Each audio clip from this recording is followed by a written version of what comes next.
Verrica Pharmaceuticals faces several significant threats that could impede its growth and long-term success.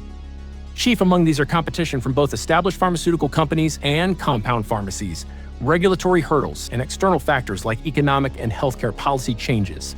The dermatology space is highly competitive, with several companies vying for market share in the treatment of skin conditions. One of Verrica's major challenges comes from compound pharmacies offering cantharidin-based treatments, which are often cheaper alternatives to Verrica's Wisecants. These compounded treatments, while not FDA approved, are widely used by dermatologists, and their lower cost could sway healthcare providers to stick with familiar options rather than switch to a new branded product like Wisecants. This competition could significantly impact Verrica's ability to grow market share for molluscum contagiosum treatment. In addition to compound pharmacies, Verrica must contend with larger, well-established pharmaceutical companies such as Galderma and Aclaris Therapeutics.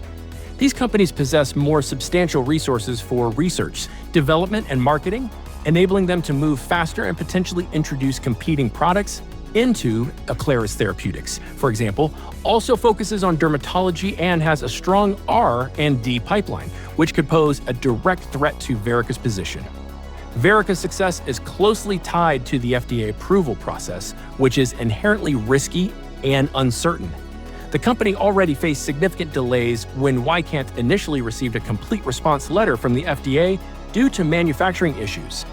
Any further setbacks in the regulatory approval process, particularly with its key pipeline product VP315 for basal cell carcinoma, could derail Verrica's plans for growth.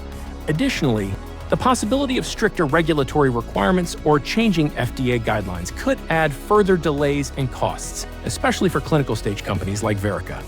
Another risk is the clinical development process itself, which remains unpredictable. While the preliminary results for VP315 have been promising, there is no guarantee that further trials will show similar efficacy. If future clinical studies fail to meet the necessary endpoints or reveal adverse side effects, Verrica could lose its foothold in the basal cell carcinoma treatment market.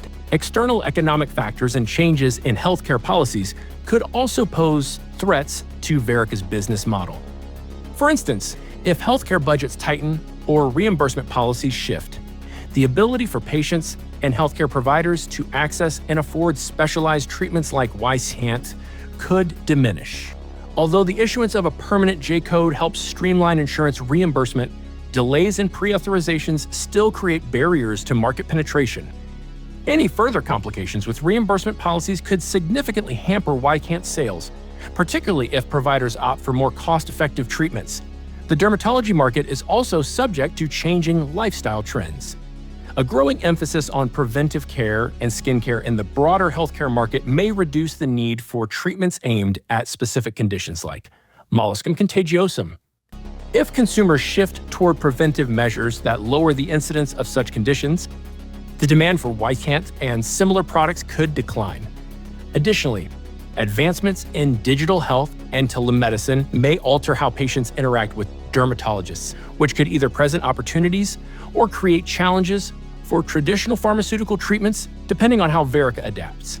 In conclusion, Verrica faces threats from stiff competition, regulatory challenges, economic uncertainty, and shifting healthcare practices. Overcoming these obstacles will require strategic navigation of regulatory processes, aggressive market expansion, and continued innovation to stay ahead of competitors and external pressures.